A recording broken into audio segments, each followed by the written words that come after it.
Good morning, good morning. Andito na naman tayo. Nangumpra na naman tayo ng ating pagkain.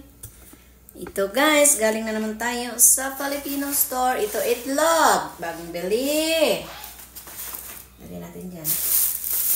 Mayroon tayong, ano ito? What is this? Ay! Pork ribs. Ayan, pork ribs na. Yung isang slab ng ribs. $24 kasi isang mahaba na slab ito. Isang mahaba na slab, parang ganoon kahaba. Yung buong slab na ribs ng baboy. Ayan, ayan. Tapos pinaputol yung kanyang rib tips. Piniba. Okay, so yan na yan. Dito muna natin ito ilagay. Then I have my bulad, guys. Nakakita ako ng bisugo bulad. Bisugo or, saan na? Lagaw ba? Lagaw man siguro, lagaw or bisugo. Duha di siya kabuok. I don't know where's the other one. Where the other one? Tapos meron tayong mga. Ayan, atong ibuksan muna natin. Ito ay saging. Saging na whole saba. Ayan. Naluto naman siya pero frozen. So, pag gusto ka mukaon, imo lang siyang i-defrost tapos i-microwave din kaon ka na. Kaya nalungag naman siya. Okay, nalungag na. So, nagbili ako ng sitsaro kasi sa Friday, mayroong mag-birthday. Magluluto ako ng pansit. Magluto ako ng bami. So, wala naman tayong fresh Mickey dito. Maraming fresh Mickey dito pero hindi naman fresh kasi naka-frozen man. So, ito na lang bili. Ito na lang.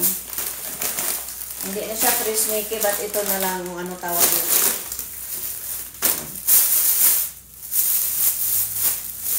Binakita na naman ako ulit ng bayabas. Ay, so bayabas. Ibog. Duha ka buok is my bayabas. Ayan, bayabas. From Florida. Apple guava. Ang ganda. Dati bumili ako nito, isa lang binili ko kanila, akala ko hindi ba masarap. Pero nung bumili ako, masarap pala. Ayan, dalawa yung binili ko ngayon. And here comes the bride. And then bumili din ako ng mangga na hinog. Dalawa lang. Dati bumibili ako nito by box talaga. Pero siyempre, iwas sugar tayo. Kaya ito lang para natamba lang sa kamingaw ba. Just, ano lang, para lang ito bayabas. Ayan. Iwan, ano yan, mga iba na yan. So, ayun. Then, ito guys, ang aking vinegar is ito. Yan. Instead of sinamak, ito ang binili ko, turmeric, vinegar, and spices. Kaya siya dilaw. Ginadgad na turmeric yan. So, healthy.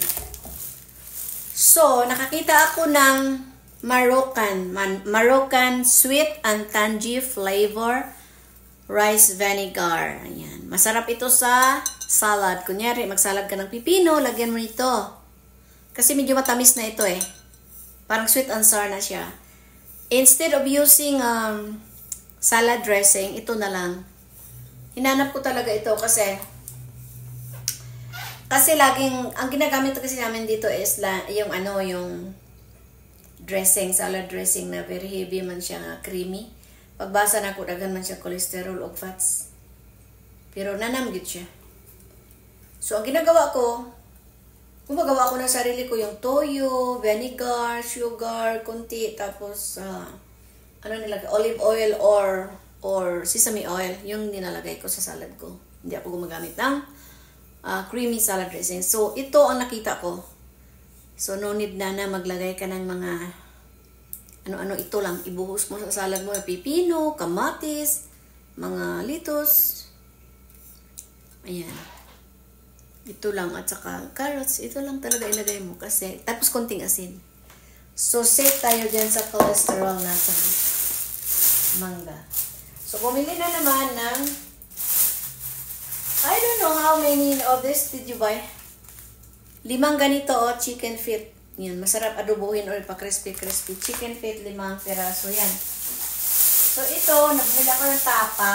Beef tapa sa Filipino store. Bagong hiwa. Bagong hiwa. Malambot pa, hindi pa frozen. Fresco siya. So, ito ang lulutuin ko ngayon at kakainin. Iprito ko lang.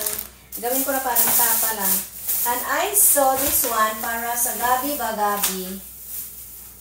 Pumunta rin kami sa Boneta. Boneta na Mexican restaurant kasi Mexican market, supermarket. Maganda kasi mga gulay nila. Nakakita ako nito ng gabi. Sarap ito ano ba? Lungagin.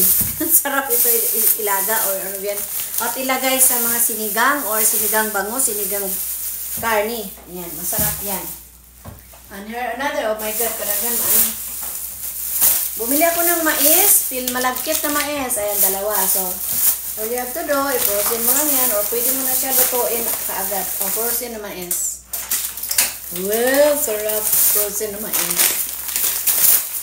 And ito pa, another bisugo. Kasi, nasagol-sagol na ano siya. Ito, dalawa yung bisugo natin. Kasi, bihira lang ito dumadating dito. Kaya nakita ko ngayon, may bisugo sila na, or ano ba yan, bisugo or lagaw. Lagaw yata.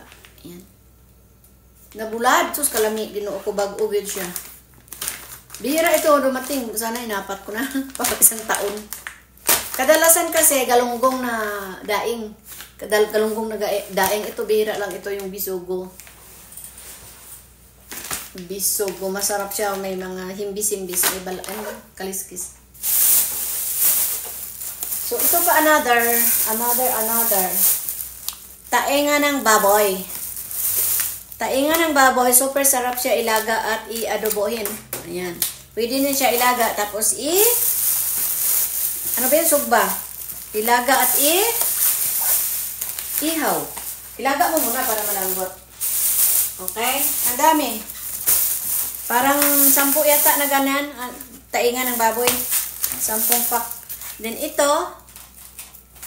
Yan. Mga Adidas. Na adobohin natin. Adidas. No more? You know what? I have akong wait na pang. And this one, may dugo tayo ng baboy. Bumili ako ng laman ng baboy para gawin kong dinuguan. Pero laman, hindi siya yung mga laman loob ha. Hindi siya mga laman loob or animal organ, hindi siya. Kasi ayoko niyan kasi masarap yung kinain ng manok, mga baboy. Masarap yung laman loob, idinuguan pag tayo talaga ang nagkatay ng baboy. Pero pag hindi tayo nagkatay, ay ang ginagawa ko na lang ay yung laman ng baboy, gagawin kong dinuguan. Tapos ilagay ko sa freezer, frozen. So anytime na gusto kong kumain ng dinuguan, i-defrost ko lang at initin. Pero lutuin ko na siya ngayon. Kasi ayaw ko na ang dugo ay kinabukasan pa. Kasi bagong dugo ito ng baboy, bago. Kaya lutuin ko na yung dinuguan ko ngayon. At i-freeze ko, i-frozen, ilagay ko sa freezer. So, anytime na gusto ko ng dinuguan, meron na. Ang importante yung dugo ng baboy ay maluto mo agad. Hindi kasi maganda yung dugo ng baboy, bukas mo palutuin, baka mga moy. So, where is my other? Ito pa pala. So, mayroon pa ako dito. So, ito yung mga laman ng baboy na ipares ko sa dinuguan. Yan o, may mga taba-taba rin, pero kunin na lang, tanggalin. Tapos, gagadgarin ko pa yan ng konti pa, konti. Maliliit pa. Maliit pa dito. Tapos, niyan, gawin kong dinuguan naman yun. Tapos, ilagay ko sa freezer. Ilagay ko sa freezer para, anytime na gusto ko, yung ano ba, ilagay ko sa mga food keeper na maliliit.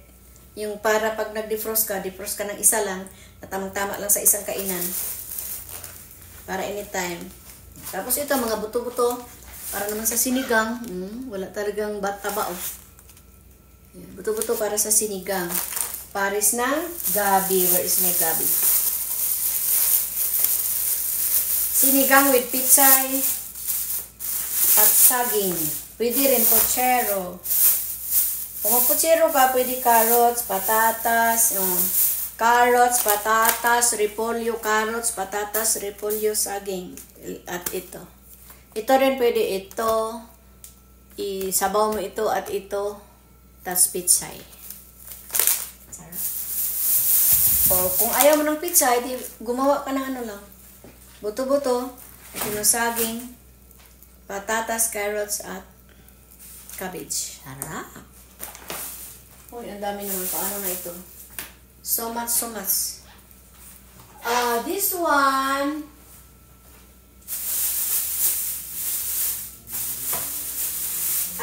ako po yan. Another mirin. Dinalawa ko talaga pagbili nito o dalawa. Kasi bihira siya dumating yung pang...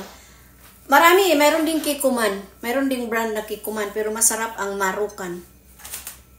Mayroon din Kikuman na rice vinegar. Kikuman na rice vinegar. Pero mas masarap ang Manukan rice vinegar. Sweet and tangy flavor. Timanan nyo ng sweet and tangy flavor ang masarap. Marami kasi ng rice vinegar eh.